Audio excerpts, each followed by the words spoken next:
All right, well, let's get started. I see a few more folks joining, but we can at least get started with our introductions. Hello and welcome again. My name is Carishma Gokale-Welch, and I'm a technical project lead at the US Department of Energy's National Renewable Energy Lab, or NREL. Welcome to today's webinar, which provides an overview of the wind project development process.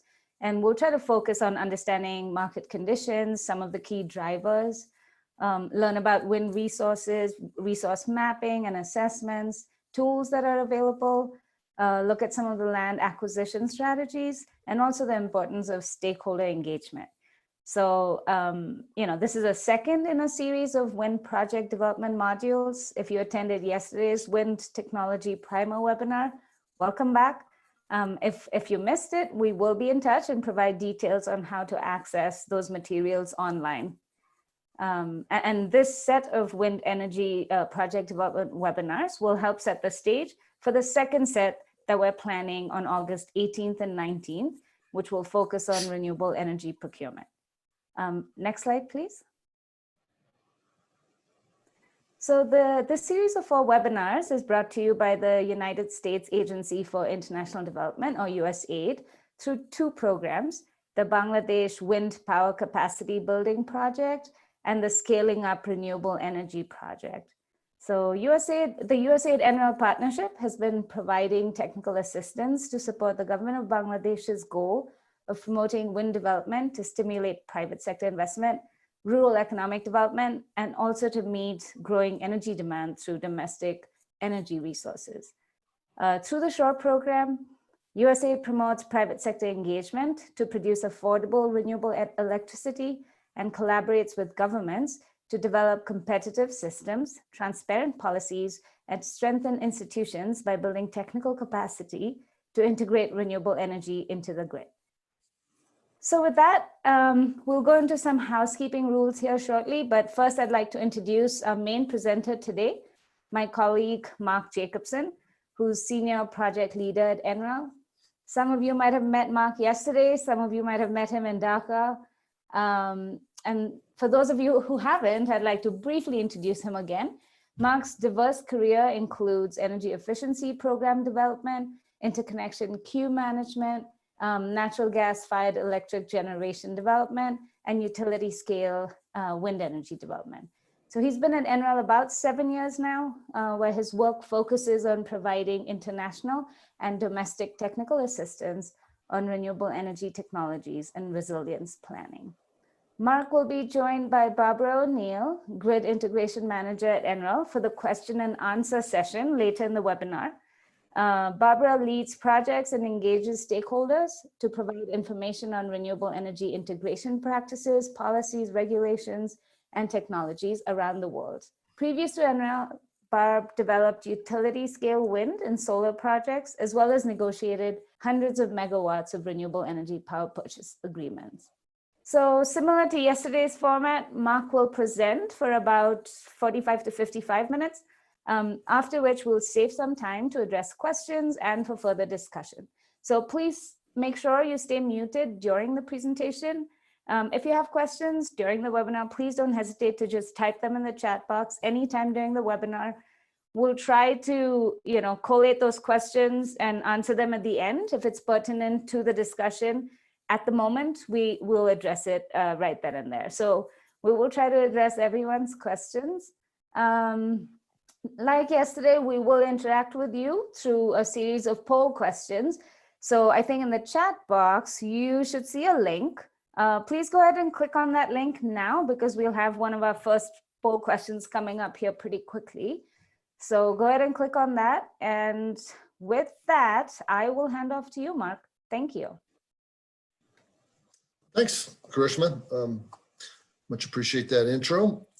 I'm making the assumption that most everyone today participated in yesterday's webinar. I hope that that's close to being accurate because I'd like to kind of skip over the NREL overview that we have on the agenda and get right to the wind development material. There's a lot to cover and we're going to dive even deeper into the land component, because we've gotten so many questions on that over the last 2 to 3 years. And so we've made that a more robust part of the presentation to answer some of those questions and maybe generate some new questions at the end of this presentation.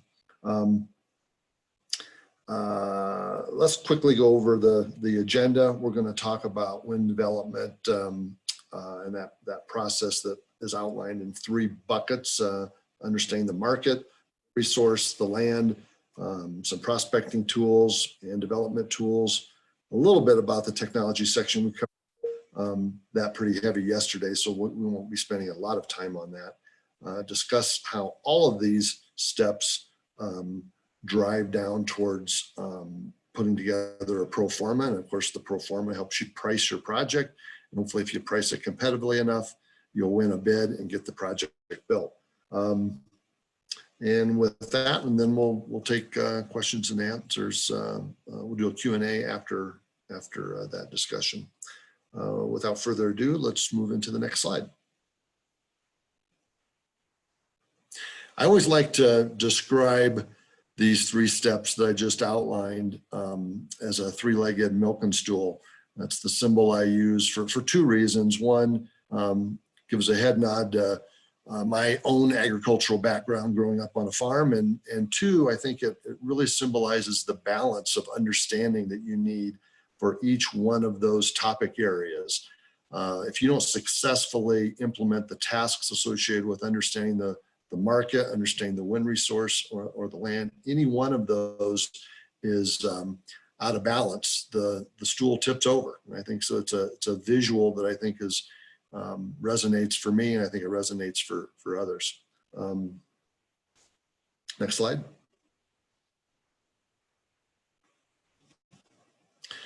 So let's start with the market.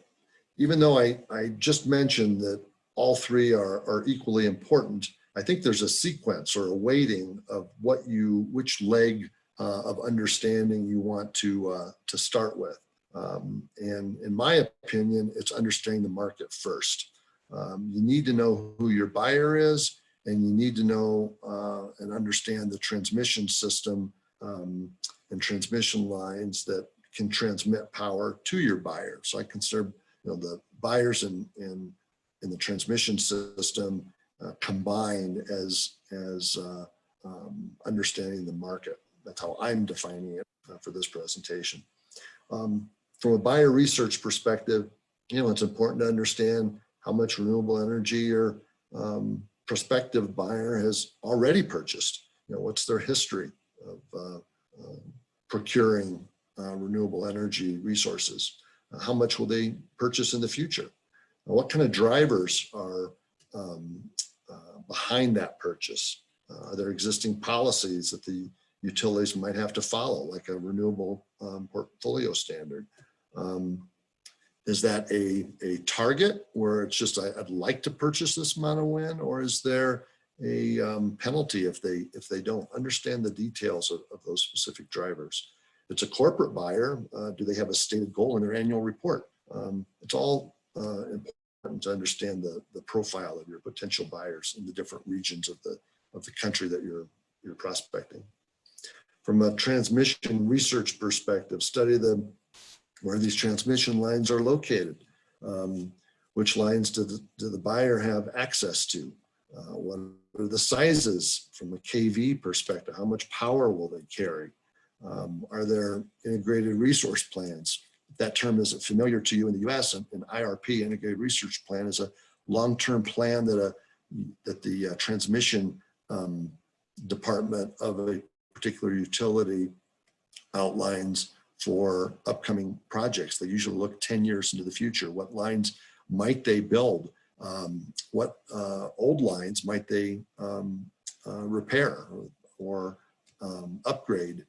Maybe a new transmission line for a 69 kV line and a reconductoring project on that line now makes that a 230 kV line.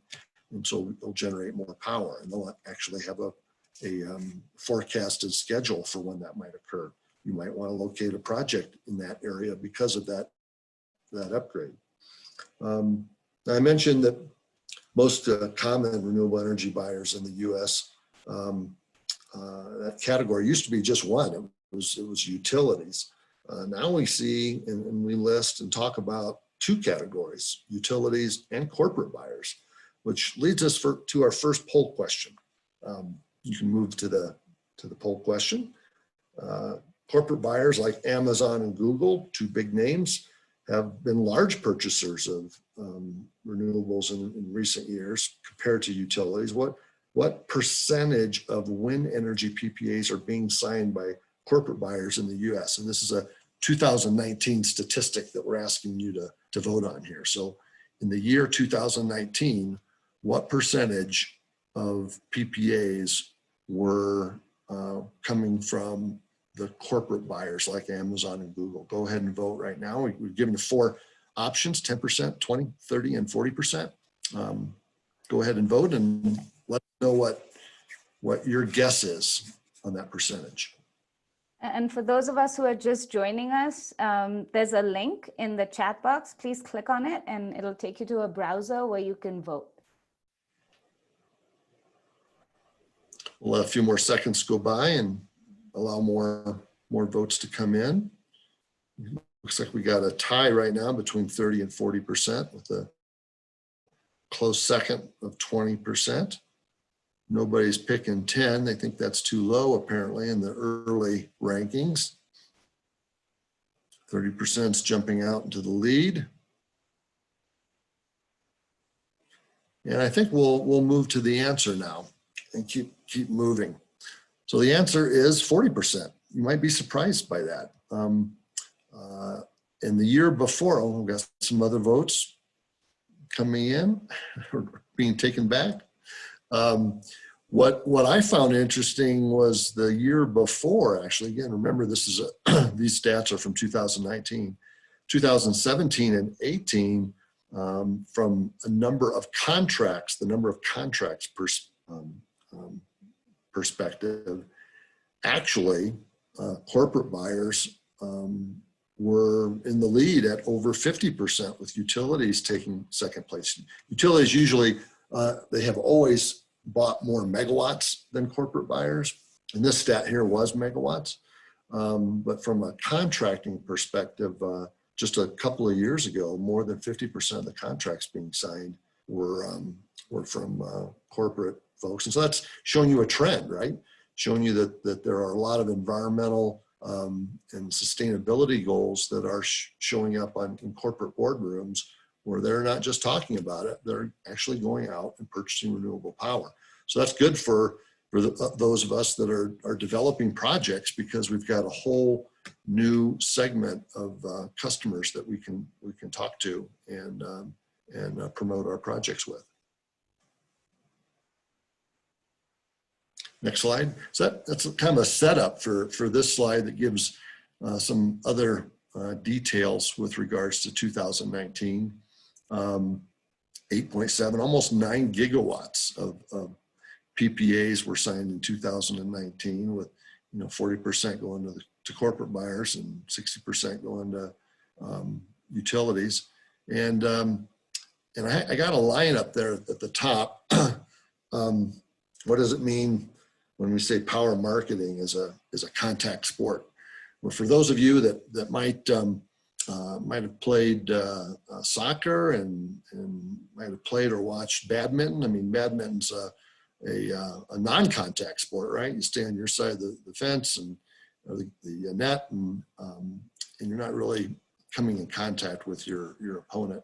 But soccer, there's contact all over the place, and there's other sports that are that way too. And the symbolism there is that you can't just be on the phone or on email, marketing the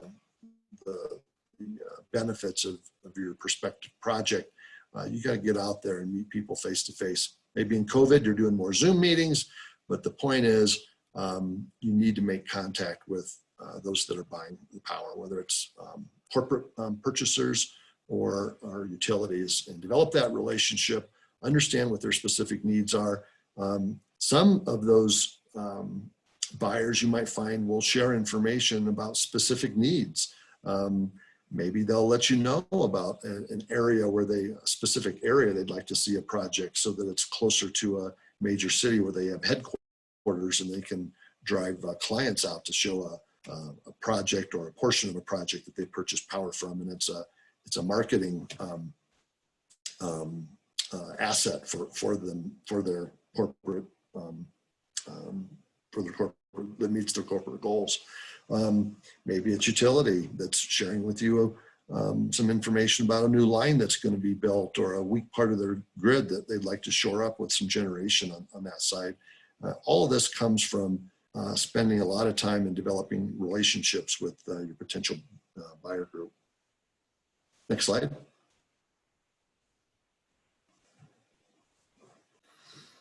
Transmission, again, this is still understanding transmission and the details associated with it. It's part of understanding the market. We talked to customers and touched base on a little bit on transmission on a slide or two in front of this one, but you really need to get into the detail of understanding the processes associated with transmission and transmission interconnection. Similar to power marketing, it's a contact sport. You need to get out there and talk to folks, have Zoom meetings, get face-to-face when both parties are comfortable with that. Understand that there's usually two processes, the interconnection process and the transmission service process. A number of folks think that those two are the same, but know that there is a difference. The interconnection process, there's usually a series of studies and you have to fund those studies. That just gives you the rights to connect to the line. It doesn't give you any rights to transmit. That's a separate service, usually managed by a separate group of people and usually different steps. Some of them are similar, but there are distinct differences and you need to know those differences. Understand the timelines of each study. How is that going to fit in the schedule of your project and your ability to market the maturity of your project? How much does each study cost or each phase of the study cost? And one of the things that I found interesting and sometimes helpful over the years is that if a utility is overrun with projects, they might not get to your study for a year. That might not meet with your schedule needs. So sometimes they'll allow you to pay for an outside engineering firm that can do interconnection studies, and the utility manages them, but that will get the actual study done quicker and help meet some of your timelines. Hire an energy attorney to help negotiate the actual agreement, the interconnection agreement. So many people, I think, hire an attorney that maybe they're familiar with that help them with real estate. Well, that's their expertise in real estate. Make sure you're hiring someone that has special expertise in energy development and has negotiated a interconnection agreement before, has that special expertise, and then they can help represent you and reduce the risks of signing on for costs or something that you weren't anticipating, and then it throws off your budget and maybe your timeline. Next slide. So the second leg of the milk and stool is the wind resource. You need to understand that, of course. With the advances in wind resource assessments, P90s and P50s, now we're moving to P95s. The old way of doing wind mapping is really no longer sufficient unless you have a very sufficient in a mature market. This new type of wind resource assessment needs to occur in areas that do not already have a successful existing wind market. And we have examples that we can share later on in the Q&A. But the good news is that the first three bullets, and we've talked about this before in other webinars that maybe you've attended that we've conducted. The first three bullets we've already done. USAID has already funded a wind resource assessment in Bangladesh, and we've got actual data and a very detailed model that is helping you prospect for projects. Of course, you need to, in your specific, at your specific site, depending on the size of that site, install your own Met towers and get additional data as you continue to mature your project. Next slide. Here's a nice flow chart that kind of outlines the details of a wind resource assessment and kind of puts it in various buckets. You know, stage 1 and stage 2 have been, and part of stage 2 has been completed by NREL, as I had mentioned, you know, funded by USAID, where we put together a wind map that allows you to, with actual measurements that allow you to do your prospecting. There are other models that help look at the actual energy production. AEP stands for energy production. And of course, you need to have a turbine selected because the power curve is going to be different between different turbine models. And you need to have a preliminary layout. Where are those turbines going to be located? What are the wake losses associated with that turbine? And plug the wind resource data into that model, and you can get an estimate of annual energy production. And 3, 4, and 5 are kind of happening all together. They're identified as separate and distinct analyses, but they are frequently done together. And of course, the goal is to get a bankable wind resource assessment. You want to take this report, this analysis, have it completed by, or have it reviewed by an independent wind engineer, and take it to the bank, have it approved, and use that to get financing for your project so that you can build your project. And that's the ultimate goal. So you want to make sure you understand these steps, you want to understand what's bankable and what's not. Next slide, please.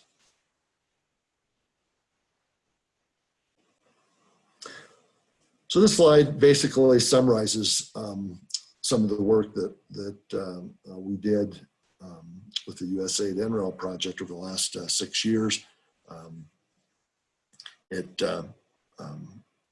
You know, we were looking at what would be potential sites for projects and located towers there, combined with the goal of providing diversity geographically across the whole country. So we were, in fact, I would say that the 9 individual sites that were measured the wind resource and then plugged it into the model that was created to validate that model and make it, we call it informing the model, bending the model to make it more accurate. As you can see, the individual sites outlined on this map in the bottom right are covering the entire country. So we really want diversity across the country, and then we also wanted to make sure that it was near a transmission line so that potentially it could be a site that's developed in the future. I don't think we've got more topics to cover, so I'm not gonna, and I have covered that in a previous webinar, so I think we'll just move on to the next slide. So this last leg of the 3-legged milking stool is land. We're going to spend a little bit more time on this leg. First, generate a lot of questions and concerns from Bangladeshi stakeholders we've interacted with over the last 5 years, and specifically in the last 2 to 3 years. We've gotten a lot of questions with regards to this, and so we want to make sure that in this workshop that we hit this heavier than we ever have before. So hopefully this will provide some good information, maybe some good templates for developing the land, and generate some questions at the end. At your project site, we like to break the land component, the land leg, into 4 areas. Understanding the ownership profile, you know, how much is public versus private, what's the land usage within that profile. Understand the environmental issues, what's the wildlife habitat look like. Understand the permitting requirements, and this might include also understanding the environmental concerns, or the cultural concerns and studies that might be required to actually receive your permit to construct and operate. And then lastly, understand the legal requirements with regards to land contracting. We call a land lease over here. You might have a different name for it. I've heard other terms, but typically you don't buy that much land. You're renting it or leasing it, but there is some purchasing of land. Understand what that document's requirements are, not only the national level, but at the provincial level. Hire an attorney, again, that has expertise in this area. Don't hire an interconnection attorney to help you with land work. It's probably it is a special expertise, and we'll need to contract with someone that has that expertise. Note that all contracts are eventually going to feed up to the bank. And as we said in that wind resource flow chart, we need a bankable wind resource assessment. We also need a bankable lease agreement with the land, and the permit needs to be bankable. So it's important that you get all your I's dotted and T's crossed with regards to the leasing agreement, and make sure that it's going to hold up over a 20-year power purchase agreement. Next slide. So this slide and the next slide, if you participated yesterday, you've seen them demoed before. The wake loss slide that we're looking at right now, we used it to talk about new technology and wake steering controls, but it's also important to have a basic understanding of wake losses as a developer when you're understanding how to move forward to acquire land for your project site, your project size. Knowing the primary wind direction should inform a developer on how much land to acquire and the basic shape of the project site. The basic message, of course, is get as much land as possible, but whether it's wide wide east to west or tall and long north to south, how many turbines you're going to actually install, there's an RFP that's coming out that you know is going to be 20 megawatts or 50 megawatts. That might affect your project size and shape based on knowing where the wind direction is. So it's important to follow that advice and get a basic understanding of wind and understand wake losses. Getting additional land is important also from a competition perspective. Understanding the wake losses associated with the competitor site that might be located upwind of yours, that could affect the energy production of your site, right? So getting additional land in the primary direction of the wind to act as a buffer is also important. Second, it's also important to think about phase two. It's a lot easier and less expensive to develop a phase two of a project, to actually expand an existing project, than it is to start from scratch. And I think everyone probably knows that intuitively. But again, wake losses, I'm using this demo to drive this point home, shows that you really need to get a bunch of land for a buffer, not just the footprint of the actual turbines, but you need to get a wider area so that the wake of another project doesn't affect you negatively. And that's going to be looked at by the bank too sometimes. Next slide. I always like to flash this in here. I probably put it in every single presentation.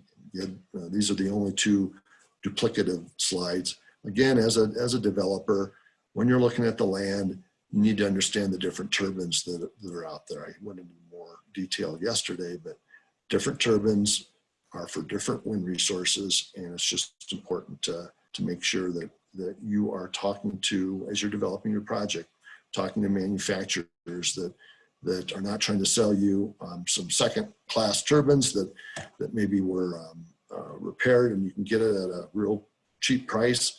It's important that specific model is designed for the wind class of your site, and that is your responsibility as a developer to understand that, because you'll generate more power, and the first cost is really, I don't want to say inconsequential, but it's just as important as the performance over 20 years at your project site. So you want to make sure that your turbine is matched to that wind regime. Next slide. So here's a slide that just talks about some tools that are available to you as a developer as you're looking at your site. Of course, we've talked about READY before. We won't go into a whole lot of detail there, but that's used for prospecting.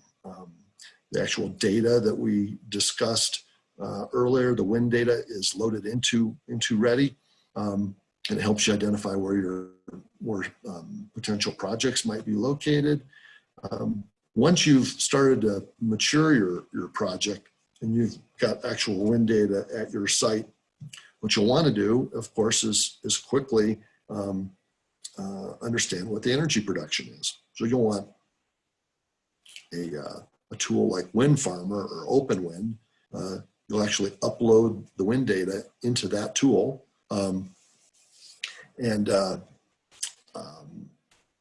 and you'll be able to move the turbines around on your screen based on the land that you've acquired. So you can upload, land ownership parcels as well, and then iterate and see based on wake losses. Again, I keep bringing that topic up. That's the #1 loss. How can I move these turbines around so that I'm getting so I'm optimizing to get the maximum energy production? Wind Farmer or OpenWind help you do that. Each has its own advantages and some limitations, but those are two popular tools that help with identifying annual energy production, or your AEP. Next slide, please. So here's the question that we get a lot, the third leg of the milking stool. How do we acquire private land with so many landowners with fractional ownership? Clearly there are a couple challenges that we've heard out there. A project site might have 100+ landowners, and there might be poor records on understanding ownership. And with the first challenge, the discussion that I'd like to start today is just understanding that is not a new or unique problem. Certainly here in the West, where I'm located in Colorado and Montana, Oklahoma, Texas, there are large landowners, and you can get away with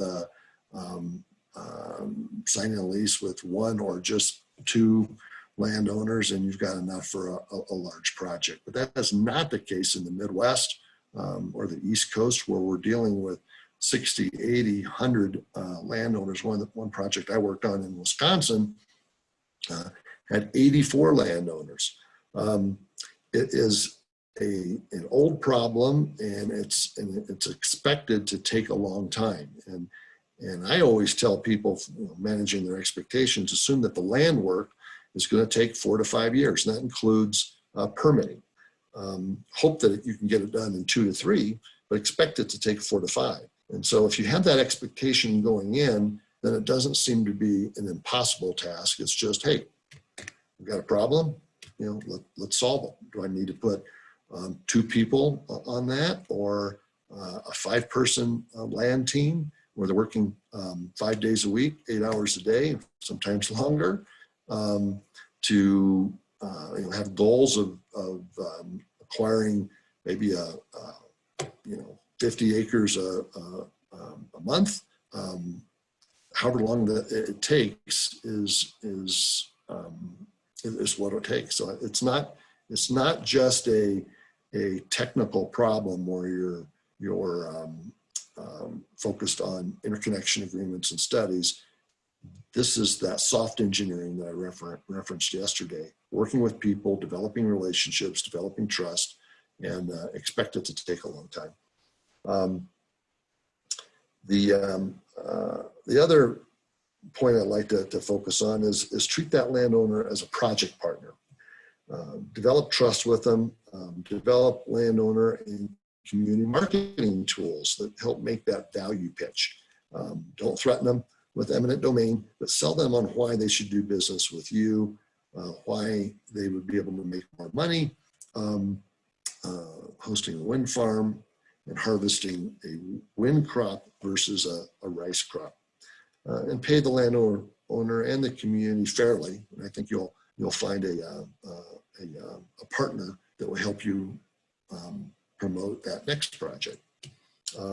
Sometimes you might want to hire a communication company to help with project updates and a project newsletter.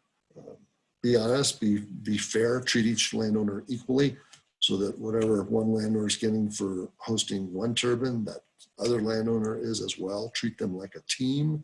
I promote the word team a lot. And again, you'll have a partner that will help be a referral for future projects. Next slide.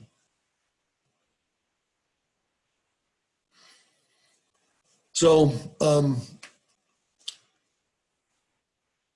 meeting with landowners, developing handouts and leave behinds, I think is key. And I've got a few examples up here as well that you can look at and use. I'm sure they're not perfectly suited for your situation, and they never are. You usually need to start with a template and then modify it so that it works for you, works for that region of the country. But explain to them what the personal economics are and walk them through it in a spreadsheet or in a template, and leave it behind so they're able to look at it and think about it, and land is going to be used in the future. What kind of displacement calculation? A lot of landowners sometimes think that there's a lot of land that's displaced with a wind project, and they're surprised at how benefit is. That's I see a note here that I'm breaking up a little bit. Hopefully you can still hear me. Next slide.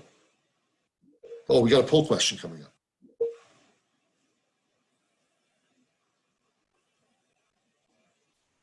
So the poll question is, for a typical utility scale wind project of 20 megawatts to 100 megawatts, what percentage of land is permanently displaced by the turbine pad, roads, and substation?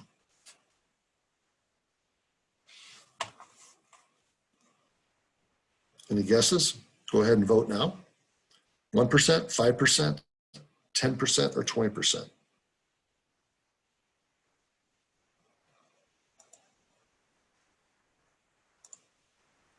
Again, the link to the poll is in the chat box for those of you who need it.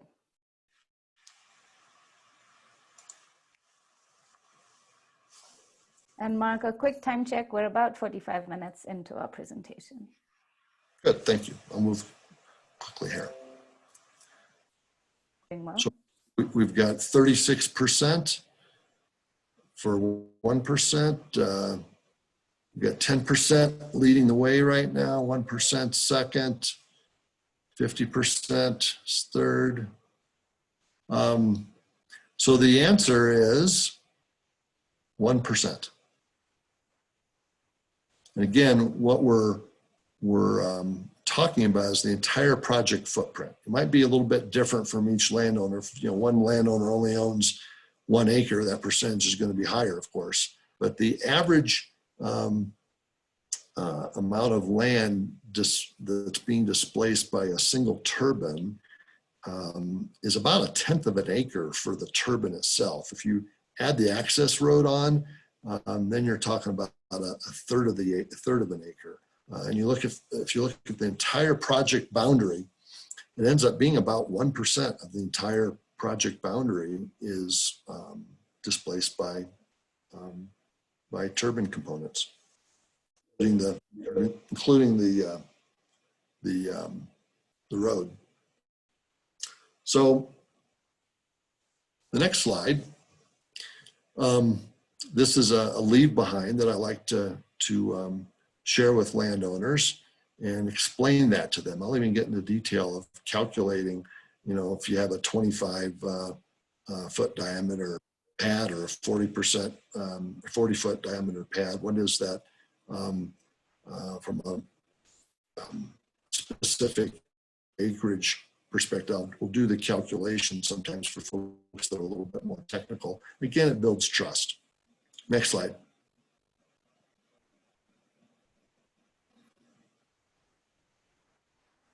So this is the only open-ended question that we have.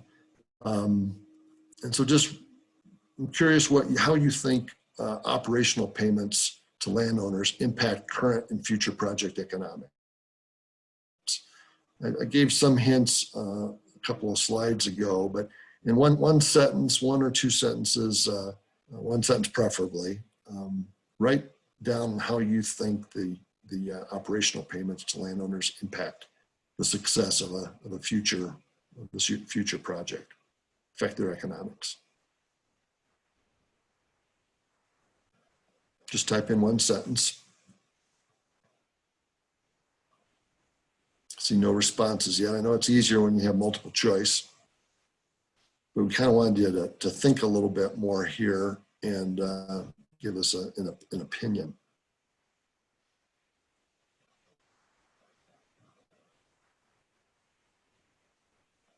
So we got a few coming in. Not that much, supports long-term economics. So I'll jump, just for sake of saving some time here, jump to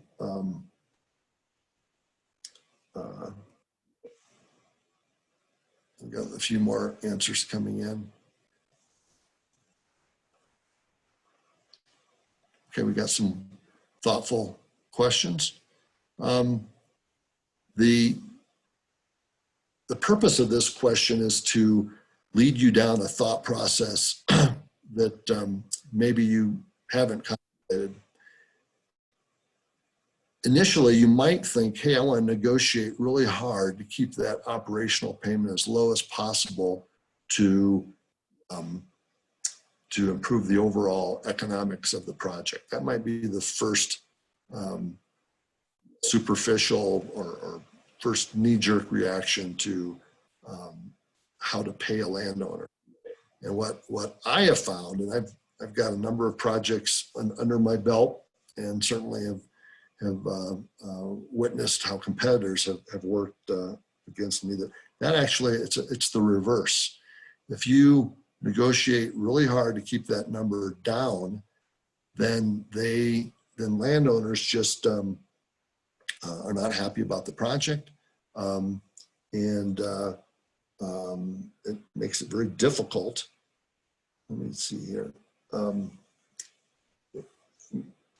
It makes it difficult to get a project built if your schedule is delayed. So here's how future costs might be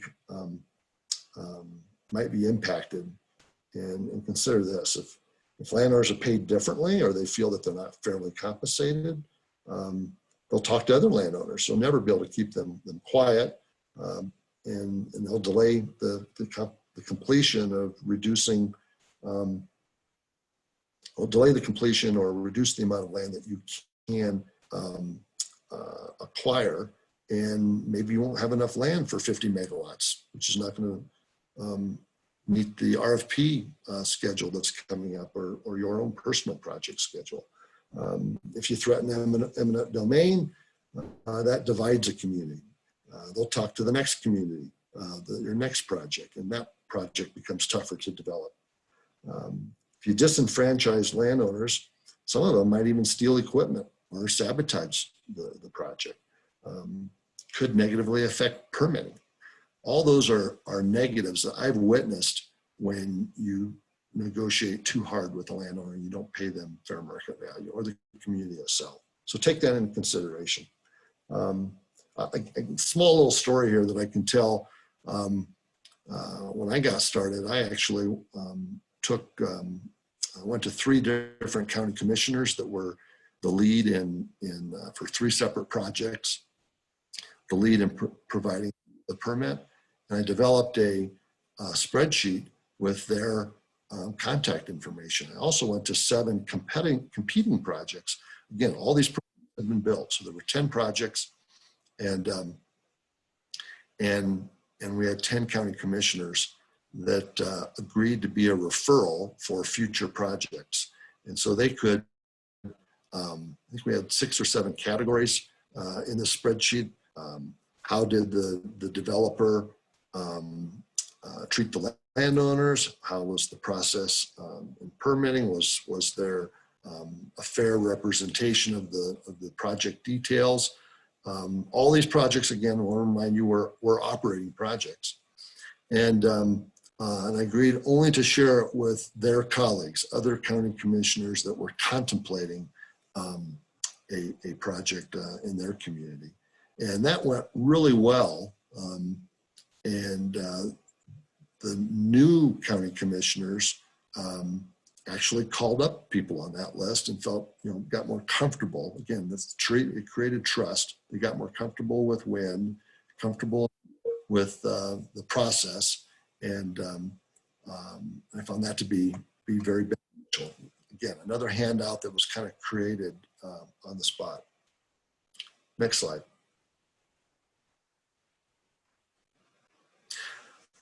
So when working with a landowner and developing a lease agreement, the payments usually separate into 3 components. A development payment, which only lasts 3 to 5. All this is covered in the lease agreement, one agreement. These are not 3 separate agreements. They're 3 separate components within the same agreement. So the development payment kind of takes their land off the market. Another competitor cannot sign them up. It also gives you rights for environmental studies, wind studies, maybe a sound study, and it's usually has a sunset provision at the 3-year mark or the 5-year mark. I usually like to make it 5 years, where if the project isn't built at 5 years, then the project, or excuse me, the contract is terminated. So it puts some pressure on the developer to keep moving the project forward. Once you do get to construction, then there's a construction payment. I identified $100 an acre here. That's one way of representing it. Sometimes you can get into more detail and find out what the profit margin is per acre for the crop that's on that landowner's land. And if it's a rice production, then you would have a number in there that was specific to rice. That's a one-time payment during the construction period. Construction usually takes 8 to 10 months. Then there's the operational payment. Again, that's the number that should be applied to every single landowner that's participating. It can be based on gross revenues. 2 to 4% is an average I've seen for operational projects. Or you could use another formula and just have it $3,000 to $5,000 per megawatt. Those are, again, that's a range that's been used in contracts that have been built. And the period of time usually is 25 years with, I've seen option periods where you can extend it another 25 years or another 10 years. I've seen that 10 to 25 year option period also attached to lease agreements. Next slide. Here's another landowner worksheet. I find this one to be very telling. When you're sitting at the kitchen table with the landowner, you walk them through, you have to go in with a little bit of knowledge beforehand, but walk them through how much money they make on their farm now. Break it out into revenue and itemized cost per acre. Again, if this doesn't quite fit with how a rice farmer would look at it, well, then make adjustments. And you're arriving at a net profit per acre. That's the goal here. And then you compare that to the proposal that you're giving them on wind and saying, hey, I think you could host 1 turbine, maybe you're sharing a turbine, and this is what that revenue would look like. So they can compare what their current revenue is compared to what you're offering them. And I've always seen that to be a higher offering on the wind side. And that's something you leave behind, right? Something that you leave with them so that they can think about it and talk to their family. Next slide. So it's not just working with the landowner, it's also working with the community, stakeholder engagement. It's developing sometimes a working group. If there's zoning in that area, developing a wind working group that's diverse. You might have a community leader that's responsible for permitting, someone else that's responsible for wildlife studies, someone that's responsible for economic development in that area, maybe a landowner or two that are opinion setters, and a renewable energy advocate. And they're all part of one wind working group that's helping to develop maybe some zoning. If that's done at the national level or the provincial level, sometimes that can be helpful in showing that you're listening to their concerns and you're able to address them. I find that to be very helpful. And identifying an educational program or two where you can take students out at an early age and introduce them to wind energy, kind of helps spark that interest and maybe inspires them to look for a wind energy job in the future. I think getting very engaged with the community is also very important. You want to start with the landowners. You don't do it at the same time, but maybe a year into the project, I usually start that community outreach in a more detailed way. Next slide. In working with community leaders, same thing. Show them a worksheet, walk them through what the tax income potential is for this project. Sell them on the number of jobs that will be generated in their area, or number of jobs identified or generated in the country. Show them numbers. Do your homework to make sure that you've given them a value pitch. It's not just verbal, but you give numbers that make sense, that you can back up with other projects. Maybe you have to look in a nascent industry. Maybe you have to look at projects in another country and show what they have experienced and make it customized to your situation. Next slide.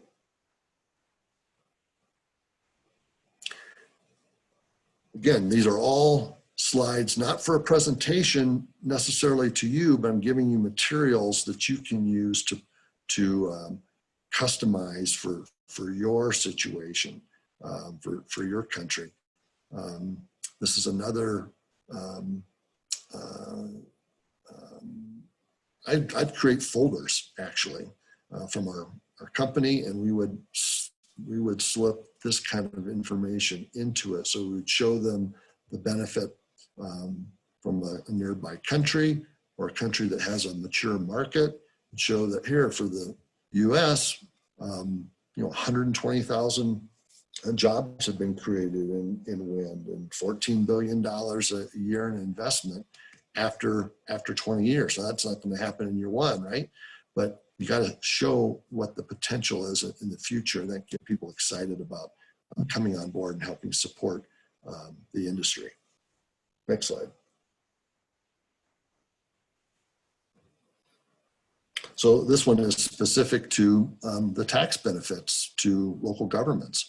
They're showing now in this mature market that 1.6 billion annually is going to state, local governments, and landowners. So $900 million a year in tax payments and $700 million in lease payments. Showing data like this can, again, help in making that value pitch.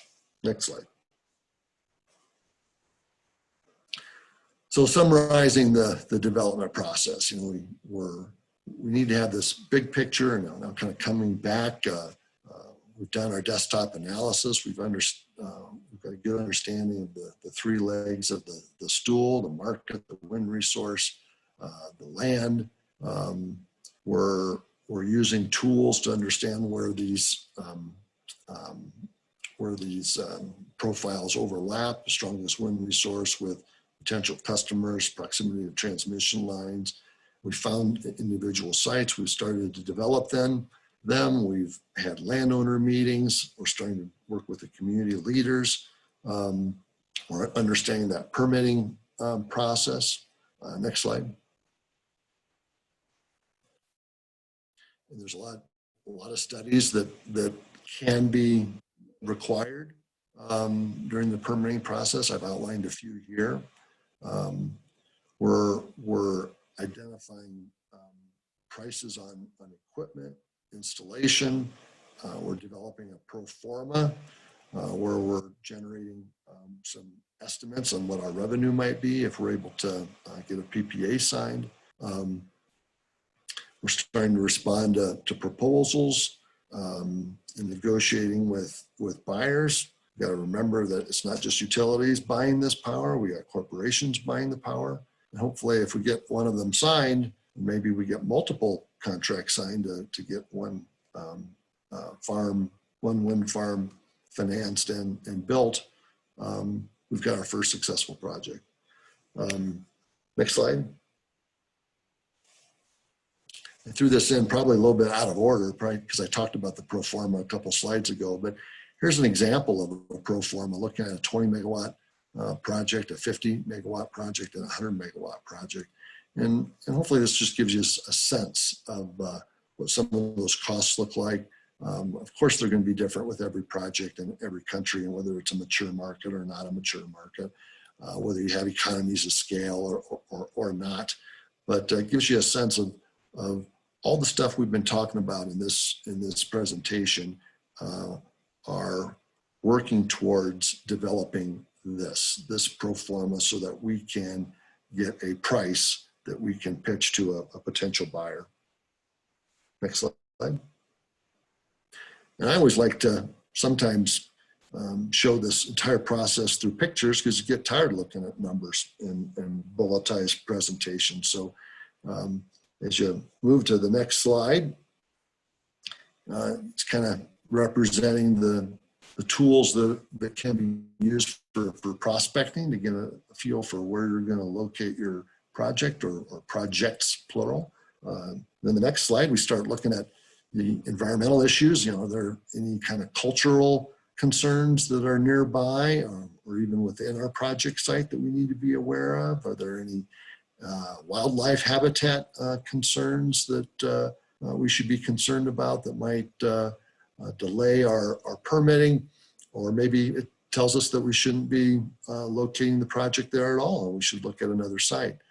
Then the next slide will take us to landowner meetings. Like I said, it's a contact sport. Get out there and meet the landowners, understand their concerns, find out what the myths are, and help provide information. Come ready with handouts so you can leave them with information that they can study and talk to their family members about as they're making this decision. That's pretty important. Might be a life-changing decision for them. So spend a lot of time with them. Know that it's going to take 2-3 years to complete the landowner land acquisition task. Next slide. And of course, after you've got a few owners signed up, then you're going to work with the community and start getting the project permitted. Next slide.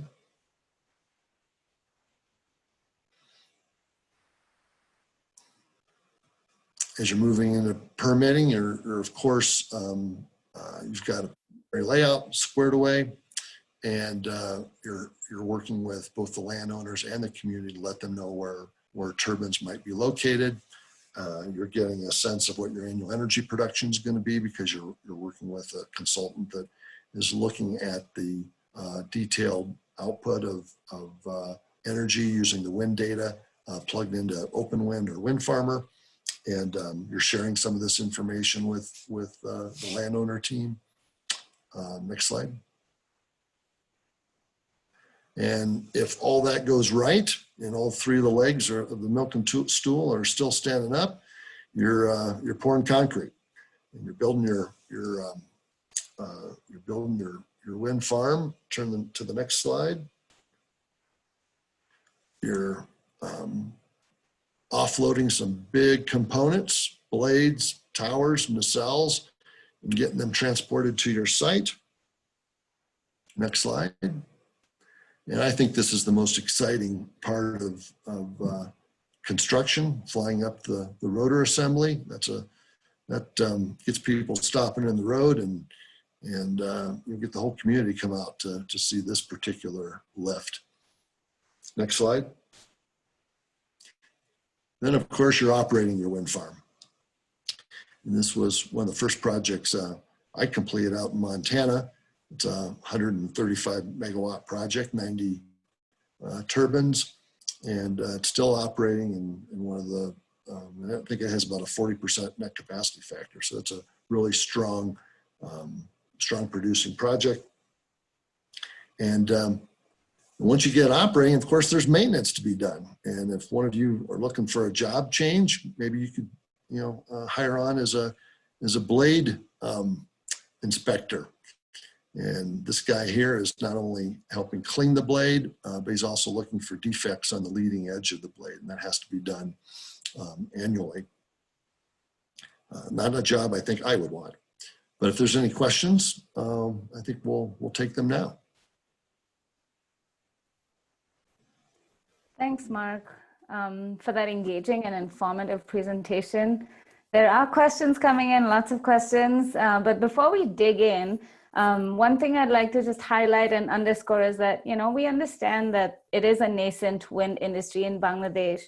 Navigating this wind project development process, it remains a challenge for private sector, for independent power producers, et cetera. And so one thing that, our team is working on right now is, and we're in the process of developing a one-stop shop information repository that can be used as a guide to assist developers in Bangladesh and other stakeholders during the various stages of developing and marketing a wind project. So just wanted to throw that out there. We're still working on putting some resources together, and more information to follow on that. But just wanted to put that out there. Another question that came up is, yes, we will share presentation slides, so stay tuned for that email coming your way. I think some other questions we answered in the chat box, but I'd like to, throw them your way again, Mark.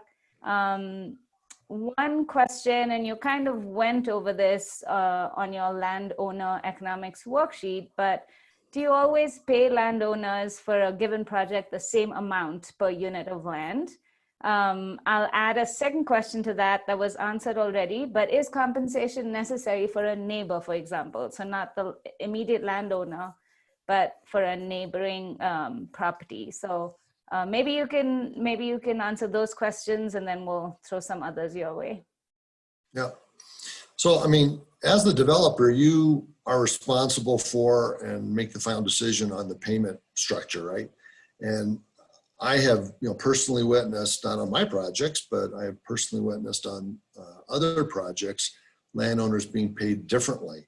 And that's the lesson learned that I'm trying to share with you right now, is that I've never seen that go well, where you say, I'm going to pay this landowner $6,000 per year per turbine, and this one I'm going to pay $7,000 because he was harder to negotiate with. And if I pay him an extra $1,000, he'll sign. It never goes well, because that information always gets out, and then you've got a team that's not a team anymore. So I think it is very important to make sure that the payment per turbine is the same and the payment for acreage is the same. And so on the second question, neighbors, certainly you can't pay the whole province, right? But identifying land that you want to have you want to have control of for maybe a future site or for that buffer area from competition. I think it makes sense to pay, we call it a good neighbor payment. To put them under agreement, maybe you pay them a smaller amount, maybe it's $100 a year and you're not doing anything for a while, and they're providing a buffer. Certainly the land in between the turbines, that's a different category of landowner, because they might host a collection line, right? An underground collection line. they'll be important to have access and rights on that land in between the turbines for construction. Because there's going to be a lot of construction equipment moving around the site, and you're going to disturb a lot of land during that 1 year of construction. But that eventually gets reclaimed, that land does, and the permanently displaced land only ends up being, like I said, 1% of the project footprint. So I kind of think of 3 different categories of landowners with 3 different payment structures. One that's hosting the turbine or turbines and substation. The other that's in between the turbines that you're going to need for construction and collection systems.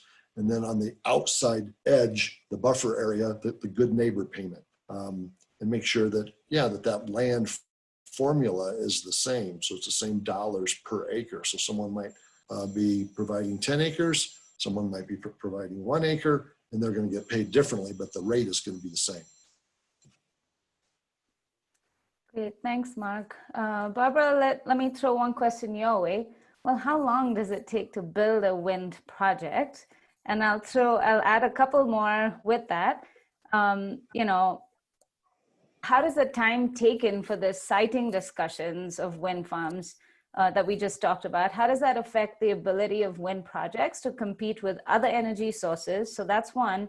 And then the second piece is, well, how do you plan for then emerging technologies that might be coming at you through this, you know, fairly longish process?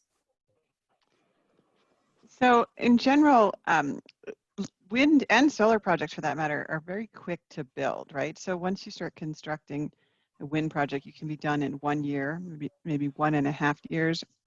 In Bangladesh's case, if you're siting close to the coast and you need to worry about seasonal weather conditions, then it might take 1.5 years to kind of get through more than one cycle of those weather conditions. For example, if you needed to barge in equipment when the water levels are higher. The 3 to 4 year timeframe that Mark threw out has to do with getting your land in place to create options for where the best project siting will occur to maximize your revenue. So the land acquisition phase is long, but once you have the go-ahead from the buyer, whether that's BPDB or another energy company in Bangladesh, then you can move rather quickly. Compare this to siting a natural gas-fired combustion turbine plant or a hydro plant or a coal plant. All of these things are really, really long lead times because usually there's transmission improvements that need to get made and there's lots of permitting and zoning, that sort of thing. So compared to traditional projects, in fact, wind and solar are quick. So 3 to 4 years might sound long, but it's really about creating the most options. You can move faster, in other words, if you had to. And I'd say, I mean, I hate to say this to Bangladesh because it's going to sound, the word I'm going to use is snarky, but if Bangladesh had started the wind buying or wind procuring process when it announced its intention to procure wind, which was, gosh, the first time I was in Dhaka was what, 3 years ago, then we'd already be there, right? So, you know, we're encouraging the stakeholders here to go ahead and make these very economic, very inexpensive land lease payments. So you want to create an option on land for a little bit of money, get your land, you know, to start filling it in, even if it's patchwork, right? I want a project site, I'm going to just kind of checkerboard, get some land options, and then keep moving everywhere else and see where the procurement comes and then fill in the details. You know, I think that moving faster is going to get you there. And then as far as technologies, you know, I had a little private chat there with Dr. Oh, who was it? I'm sorry that I asked that question. But I said, I think that you're talking about technologies with respect to the wind turbines themselves. Like it's a Professor Dr. Saiful Huke, who I had the conversation with. If you're talking about increased capabilities of the wind turbines, for example, I mentioned them yesterday, grid services, you can use active power control, you can do some volt-var capability or reactive power provision within the turbine. controller, that can be retrofitted. Typically, it's not economic to do that. Typically, as you acquire more wind and solar projects, if those plants need to provide grid services and you don't have that flexibility from other traditional generators, you're going to be building more and more wind and solar projects, and you will just kind of ask for those grid services as those procurements come up, because retrofitting is going to be more expensive than just getting that capability in a new one. But if there was some grid code that said everybody's got to do it, then yes, those power controllers can be retrofitted. And now with respect to emerging technologies that are kind of out of the box right now, like if you're talking about, you know, some kind of hydrogen capability or fuel cell or, you know, marine hydrokinetics or some of these really budding technologies,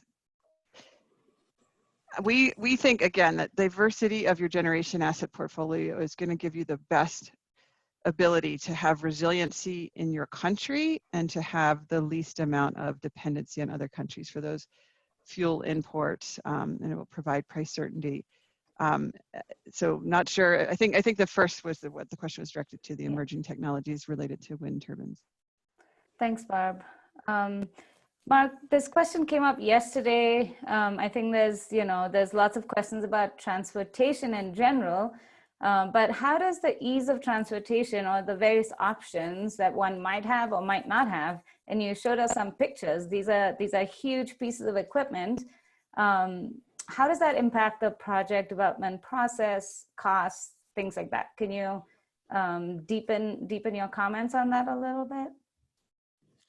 Yeah, so, you know, I go back to that pro forma, you know, you end up being immersed in the pro forma and the individual line items. And the question that you just asked is under the line item, transportation of components. And early when I first started working in wind, we used, and this is with economies of scale, so you're looking at a 100 megawatt project.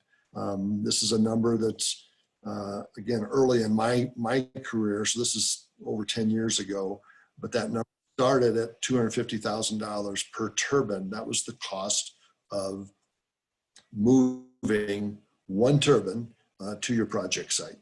And of course, that cost increased over time, and I think I saw a number that was around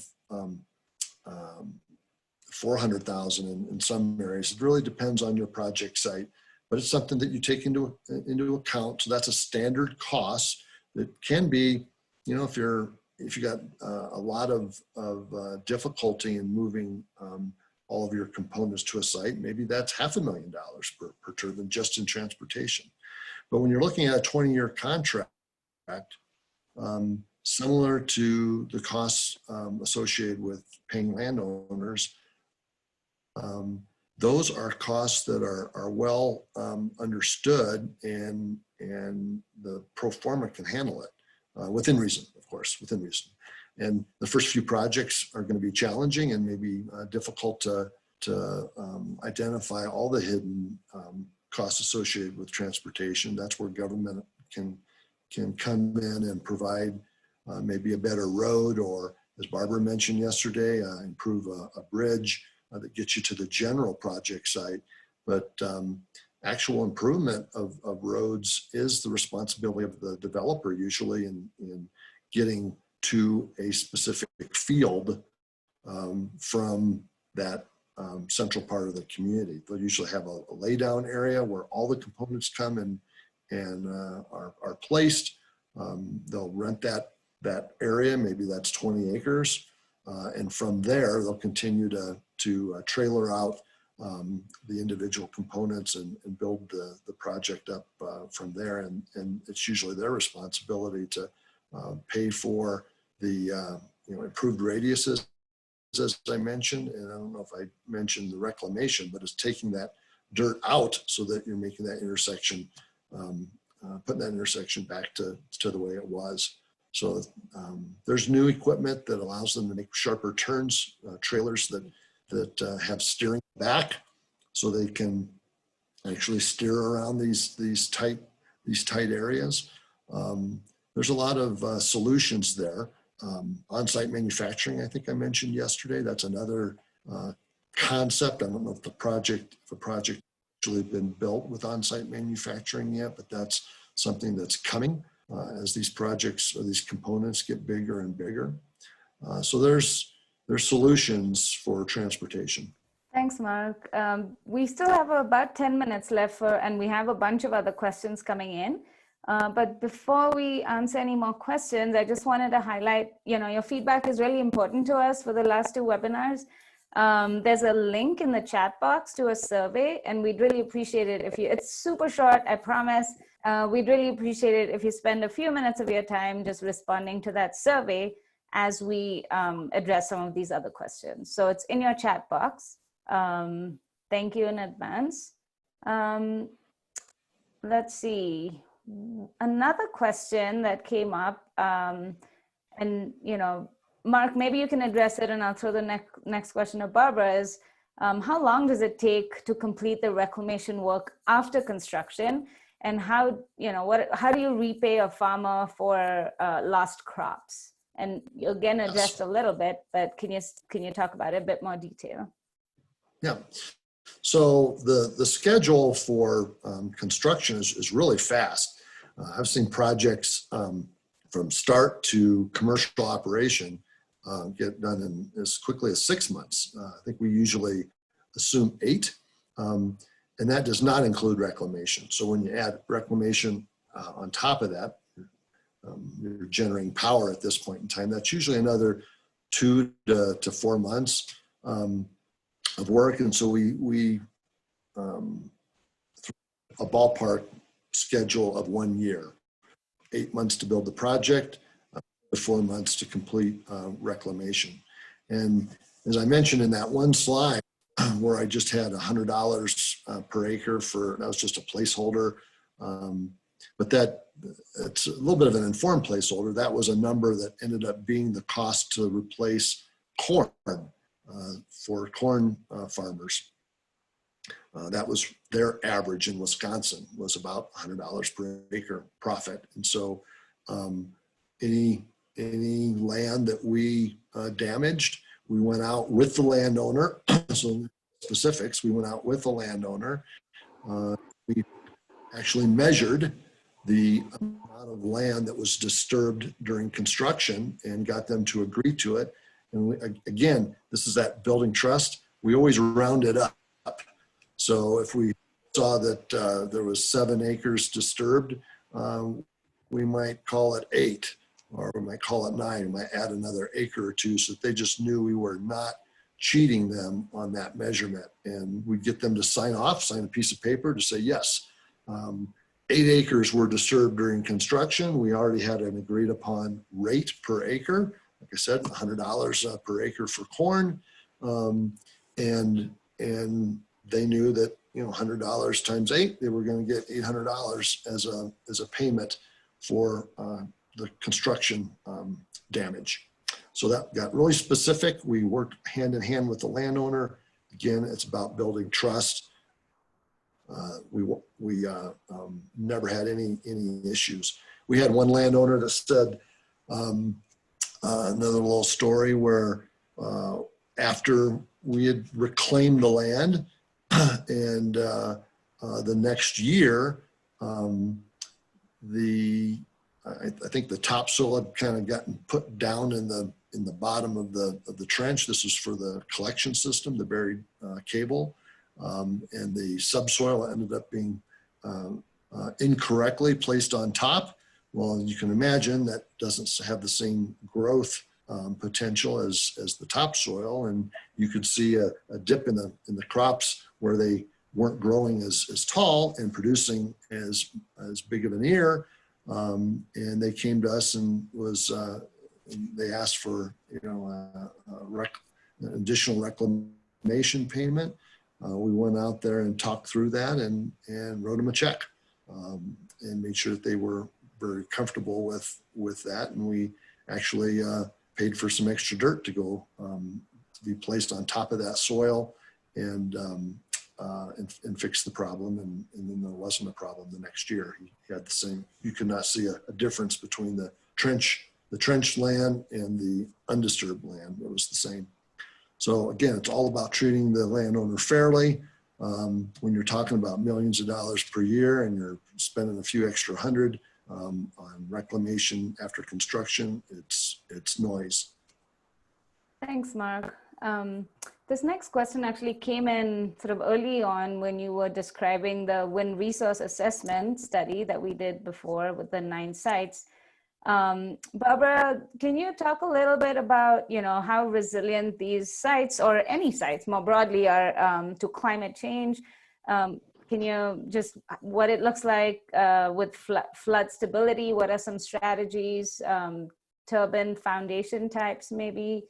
Would they be able to, what are some of our strategies for withstanding flooding and other climate change impacts?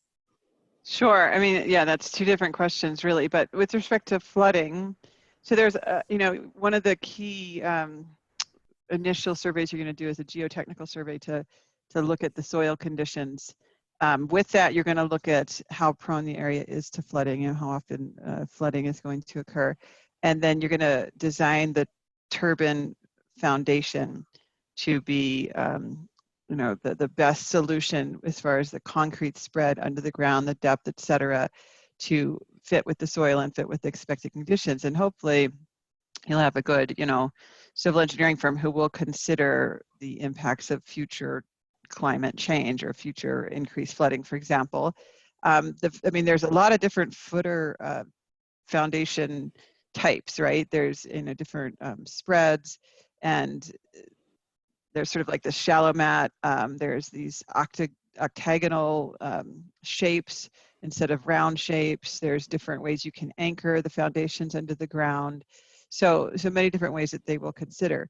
Now, with respect to increased typhoons for climate change, increased winds, that's something that's getting a lot of attention right now because we had, here closer to our shores in 2017, we had Hurricanes Irma and Maria come through the Caribbean, and there's been a number of big hurricanes that did kind of get up against these wind farms, and we've learned a lot from everything from how tight you make the bolt before it shears on some of this equipment to sort of what high winds these turbines can withstand. I know GE, for example, General Electric, is doing a big program to modify their turbines to be able to withstand high winds. And this is beyond, so when you get really high winds, right, the turbines lock out. We talked about that yesterday. You feather the blades and you basically you yaw the motor so that they're sort of downwind, so they have the least amount of pressure on the equipment. But turbines used to be built for Category 1 hurricane strength winds, but now they're going higher. GE's looking at building them for, I don't know, Category 2 or 3. Same with solar, the solar installations, how you actually attach the solar farms to the ground. That's changing too with this anticipation of increased hurricane strength winds or typhoon strength winds. Mark, do you have any other specific technology increases that are happening with respect to climate change for turbines? Well, I think that's a good summary. All right, well, thank you. Maybe we have time for just one more question. Again, if you haven't already taken the survey, please do so. Mark, we've talked about land acquisition a lot. We've heard in feedback from stakeholders, in Bangladesh, our visits there, we've heard that this is it's a common conversation we've had. Because of the smaller fractional acreages of ownership in Bangladesh, land acquisition is challenging. How would you approach, what are some of the strategies to easing this challenge? Well, I've gone over a number of these strategies in my presentations. Just some few, and maybe go deeper into a couple areas. One, I think it's working with landowners, fairly. It's spending a lot of time with them, taking the time to develop a relationship, get to know them, get to know their family, answer their questions. Come prepared. I mentioned the folder. Come prepared with an understanding of what their concerns are before you meet with them, because there's a lot of common concerns, right? And if you can come with data and information, references, landowners that are already hosting a turbine that they can talk to, or hosting a renewable energy project, even someone that's hosting a solar facility, that might be someone that could be used as a referral. But come prepared with information that you can leave with them. You'll probably get some fresh questions that you've never been asked before, and then follow up quickly to make sure that you're answering those questions as soon as possible. From a operational structure perspective, there has been, I personally haven't done this myself, but I've heard of, and I was talking on the chat line here with Sheikh Rahman about community shares.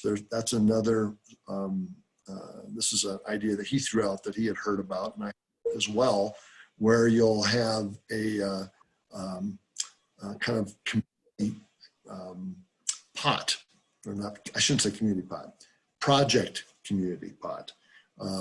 So if you've got, a bunch of landowners owning 1/20th of an acre, really small sizes, they're all sharing, maybe pull 20 landowners together, and they split the payment based on their percentage in that project community pot. So that's something that can also be structured. I think there are solutions to every one of those problems, and many of them have been decided in the past. The community payment, the good neighbor payment that I talked about before, just to get into a little bit more detail, we structured this, and again worked with the WIN working group so that there was buy-in from the community leaders, where we said if you were within 250, how do we say that? If you were within a quarter of a mile of one turbine, you would get $250 a year. If you were within a quarter of a mile of 2 or more turbines, you'd get $400 a year. And again, we went through the payment structure with that WIN working group, got that feedback, and then that became a part of the compact, part of the permit that was voted on by the county, or in your case, maybe the province, who's ever responsible for that. Thanks, Mark. A number of strategies here, as you can see. Our contact information is on the slide, so feel free to reach out. I'd like to just conclude by once again thanking everyone, our presenters, our attendees, for joining. We very much appreciate your time and hope that this presentation has provided insights that will be valuable to your work. More importantly, we have a next set of webinars in this series coming up next week, August 18th and 19th at 8 p.m. your time in Dhaka. It'll focus on the renewable energy procurement process, and we very much hope to see you then. In the meanwhile, feel free to reach out to us. Thank you, and have a wonderful rest of your day.